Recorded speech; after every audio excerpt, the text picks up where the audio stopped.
പശ്ചിമ ബംഗാൾ സർക്കാരിനെതിരെ സുപ്രീം കോടതി. ഡോക്ടറുടെ ബലാത്സംഗ കൊലപാതകം ആശങ്കാജനകം. ആശുപത്രി ജീവനക്കാരുടെ സുരക്ഷയ്ക്ക് ദേശീയ പ്രോട്ടോകോൾ വേണം. തൽസ്ഥിതി അന്വേഷണ റിപ്പോർട്ട് CBI മറ്റന്നാൾ നൽകണം. ബംഗാളിൽ ക്രമസമാധാന തകർച്ചയെന്ന് കേന്ദ്രം.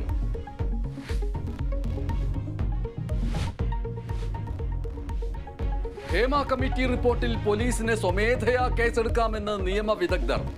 ലഭിച്ച വിവരത്തിന്റെ അടിസ്ഥാനത്തിൽ FIR രേഖപ്പെടുത്താം. നിയമപരമായി പരിശോധിക്കുമെന്ന് മന്ത്രി സജി ചെറിയാൻ.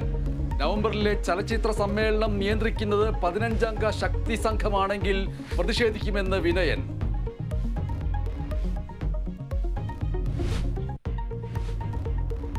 മോട്ടോർ വാഹന വകുപ്പിന് നൽകുന്ന IT സേവനം അവസാനിപ്പിച്ച് സീഡിറ്റ്.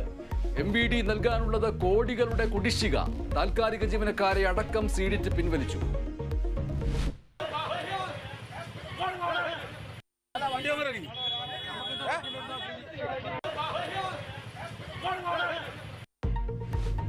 കോഴിക്കോട് മാങ്കാവിൽ KSRTC ഡ്രൈവർക്ക് മർദ്ദനം. ആക്രമണം കാറിന് വഴികൊടുത്തില്ലെന്നാരോപിച്ച് പരിക്കേറ്റ ബസ് ഡ്രൈവർ സുബ്രഹ്മണ്യൻ ചികിത്സ തേടി. കോട്ടയം ചിങ്ങവനത്ത് കോടികളുടെ നിക്ഷേപ തട്ടിപ്പ്. കേളമംഗലം ഗ്രൂപ്പ് ഉടമ സജിത്ത് കബളിപ്പിച്ച് കടന്നുവെന്ന് നിക്ഷേപകർ. പണം തിരികെ നൽകണമെന്നാവശ്യപ്പെട്ട് ഓഫീസിന് മുന്നിൽ പ്രതിഷേധം.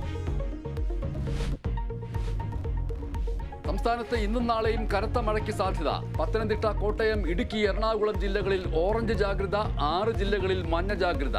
കേരള തീരത്ത് മത്സ്യബന്ധന വിലക്ക്.